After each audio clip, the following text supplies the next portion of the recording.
नमस्कार मंडळी, रामकृष्ण हरी. आज धर्मजागरण अर्थातच कोकणातल्या उत्तर कोकणामध्ये सगळ्यात मोठा सप्ताह आजपासून सुरू झालेला आहे आणि या संपूर्ण सप्ताहाच्या निमित्तानं अनेक वारकरी या ठिकाणी एकत्र आलेले आपल्याला दिसत आहेत. या धर्मजागरण सभेच्या निमित्तानं पहिलं कीर्तनाचं पुष्प गुंफलं ते म्हणजे हरिभक्त परायण एकनाथ महाराज सदगिरी यांनी. कीर्तनामध्ये महाराजांनी धर्म म्हणजे काय, धर्माचं महत्त्व विशद केलं.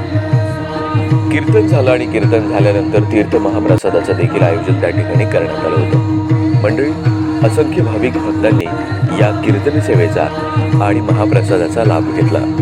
मंडळी, मी आपल्या सगळ्यांना विनंती करेन की धर्मजागरण महोत्सव हा आपल्या परिसरातील सगळ्यात मोठा महोत्सव आहे आणि म्हणूनच आपण सहकुटुंब, सहपरिवार, सर्व मित्रपरिवारासह या धर्मजागरण महोत्सवाला आवर्जून उपस्थिती